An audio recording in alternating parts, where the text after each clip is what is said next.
अस्सलाम वालेकुम। आज हम करेंगे ईद उल अज़हा यानी जिसे हम बकरा ईद भी कहते हैं, इस टॉपिक पर 10 जुमले का एक छोटा सा मज़मून। ठीक है, लेकिन हम कोशिश करेंगे कि इस 10 जुमले में हम तमाम तर पॉइंट्स जो है वो इकट्ठा कर लें। तो नंबर 1 है, ईद उल अज़हा हर साल ज़िलहज की 10वीं तारीख को मनाई जाती है। जैसा कि हमने इस्लामी महीने पढ़े हैं, तो इस्लामी महीनों में आखिरी महीना होता है ज़िलहज, जिसमें हज भी अदा किया जाता है। नंबर 2, ईद उल अज़हा का दिन हर मुसलमान के लिए बहुत ख़ास होता है, क्योंकि इस दिन अल्लाह अज़्ज़ वजल की राह में कुर्बानी दी जाती है। बेशक ईद जो है हमारा त्यौहार है, तो वो हमारे लिए ख़ास है, और अल्लाह की राह में कुर्बानी दी जाती है तो ये और ख़ास हो गया है। नंबर 3 है, ये त्यौहार हमें हज़रत इब्राहीम अलैहिस्सलाम की अज़ीम कुर्बानी की याद दिलाता है।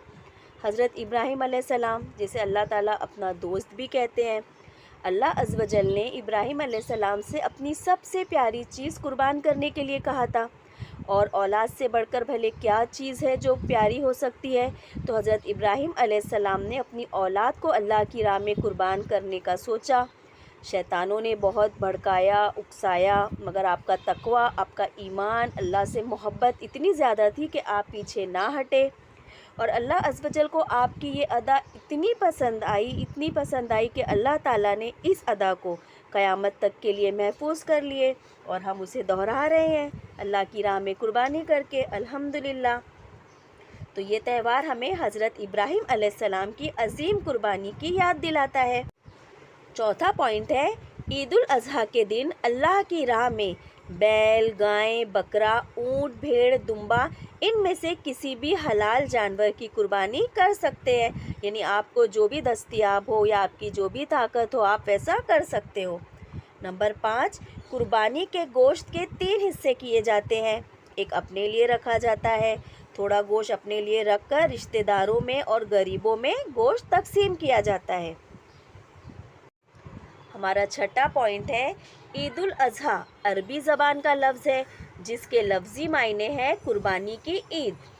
7, ईद उल अज़हा के दिन जब तक जानवर कुर्बान ना करे, रोज़ा रखने की बहुत फजीलत है।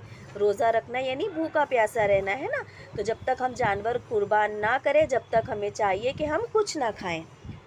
8, ईद उल अज़हा की नमाज ईदगाह में अदा करना अफजल है। अगर आपके घर के आसपास ईदगाह है तो कोशिश करके पहले ईदगाह में ही इसकी नमाज अदा करनी चाहिए।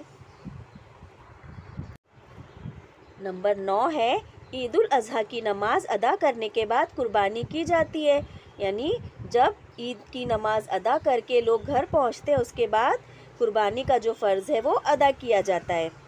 नंबर 10 है, हर वो मुसलमान जो कुर्बानी करने की इस्तिताअत यानी कि ताकत रखता है, माली एतबार से, हर एतबार से उस पर कुर्बानी फ़र्ज़ है। यानी आपकी ताकत है, आपकी इतनी कमाई है कि आप अल्लाह की राह में जानवर कुर्बान कर सकते हैं, तो आपने ज़रूर करना है। बहुत शुक्रिया। कहने सुनने से ज़्यादा अल्लाह ताला हम सबको अमल करने की तौफ़ीक अता फ़रमाए। आमीन। जज़ाकल्लाहु खैर।